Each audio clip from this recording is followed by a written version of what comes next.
మీరెవరు పాటించలేదా? సరే, ఇప్పుడు మీకు ఒక మంచి మాట చెప్తా. ఏంటంటే, ఇదిగో నూతన సంవత్సరం అంటే ఎందుకు వస్తుందో తెలుసా? పాత సంవత్సరం గతించిపోయి కొత్త సంవత్సరం అనేది, కొత్త రోజులు అనేవి వస్తాయి.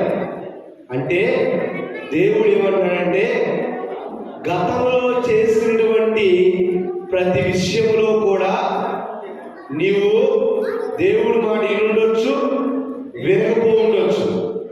నీవు దేవుడికి ప్రార్థన చేసింది, తల్లిదండ్రుల్ని గౌరవించవచ్చు, గౌరవించకుండా మీరు జీవించవచ్చు.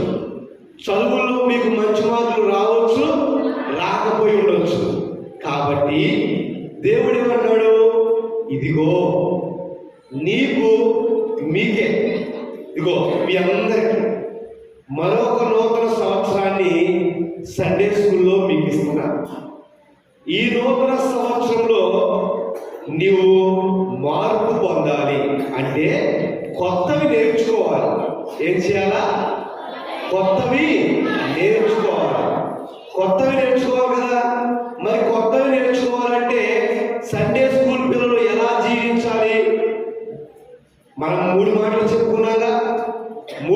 చెప్పుకున్నాం కదా. ఈ 3 మాటల్లో నెరవేరాలంటే మొదటిగా మనం ఏం చేయాలో తెలుసునా? దేవుని యందు భయము, భక్తి కలిగి జీవించాలి.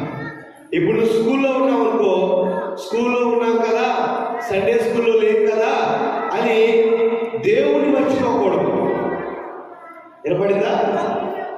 ఎక్కడ ఊరికి వెళ్ళామనుకో, ఆ ఊరిలో ఉన్నాం కదా, మన ఇష్టమైనటువంటి మాటలు మాట్లాడవచ్చు.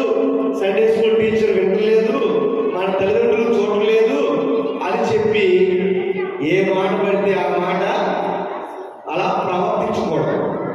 అర్థమవుతుందా? ప్రవర్తించకూడదు.